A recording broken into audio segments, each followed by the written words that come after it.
Let's welcome Linda.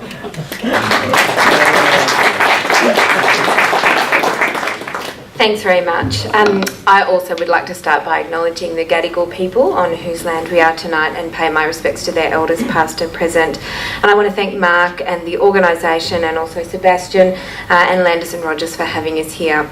It is hard not to see Ian Roberts, and the problem is that, excuse me, every time Ian and I have to get photographed together, poor old Ian has to get down on his knees to approach anywhere like the height that I am. And having played football for so many years, that is quite a painful experience for him. So I just want to pay respect to Ian, my great gratitude for him for running for our Labor team and running for council, but also for painfully having to just bend down every time he gets photographed with me.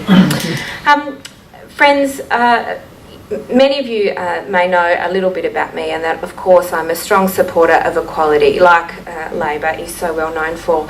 But I just wanted to start off with a quick story. When I was 16, I lived in the United States for a year, and it was during the time when a whole lot of ballot measures were going through different states in the US, where they were looking to put plebiscites to the community about whether or not certain issues, if they got 10,000 names on a signature, would be entrenched into law.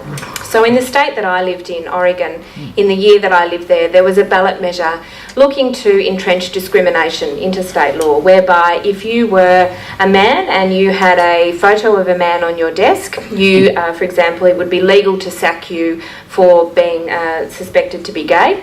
And there was also ballot measures up for election where they were removing literature from public libraries that had any reference to being gay or lesbian, and a whole lot of other incredibly discriminatory measures.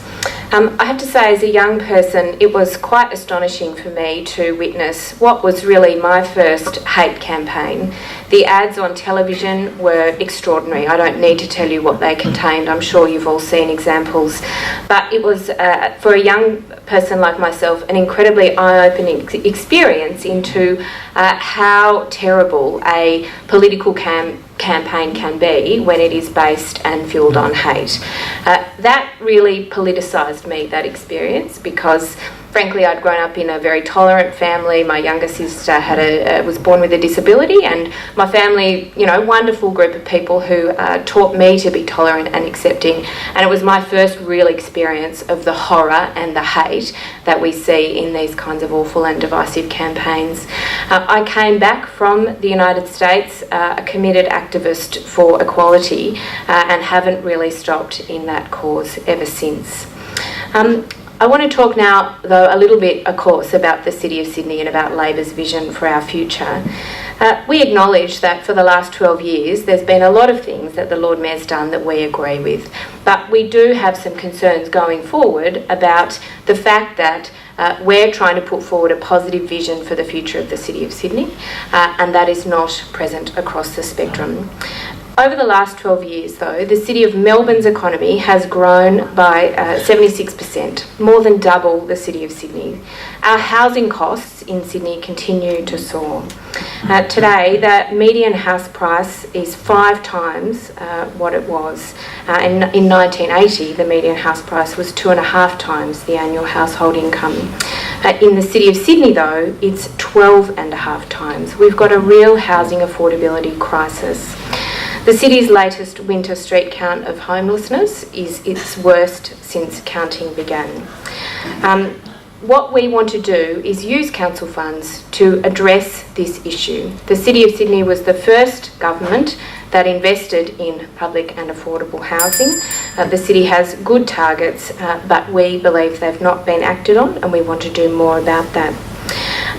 New South Wales Labor, just when it comes to the business vote, we don't support the non-residential role. We think it's $12 million that is not well spent, and it shouldn't be compulsory for businesses to get on the roll. I was surprised to hear the Lord Mayor support it tonight. She's said In an earlier forum in Alexandria, she didn't support it, and we had always understood that we were united on that. But New South Wales Labor has committed that if we're elected at the next state election, that we will roll back this law. We don't think it's the right thing. And frankly, it's insulting to say that we wouldn't work with businesses, we wouldn't listen to businesses if they didn't have a vote. We think that it's a ridiculous concept to divide the residential community and the business community. We should make Sydney and the city a great place for everybody, and would be committed to working with everybody, no matter whether they vote for or against Labor, no matter whether they have a vote or not. Labor also supports the building and funding of an LGBTI museum at Taylor Square. We think the T2 building should be committed to that and should be funded by council. As far as I know, we're the only team to do so.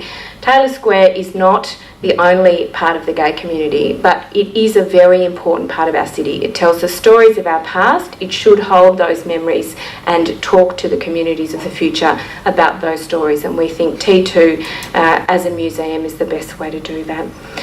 We would also, though, look at distributing rainbow family kits across the city. My son goes to Newtown Primary. There's a whole lot of wonderful rainbow families there that still experience daily discrimination, and we think there's all sorts of things that we can do to support those families and to support those children in particular, in making sure that there's no discrimination happening, and that all our teachers and public service and community organisations are best educated about how to provide the best services and care and support for those families.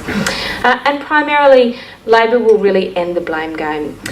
We are sick of the endless blaming of other levels of government for problems that are happening in the city, and so whatever stripe, we want to work with all levels of government to put people first for the City of Sydney's future. So I ask for your support to do that. Thank you.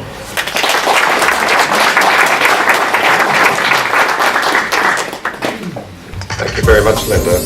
Next.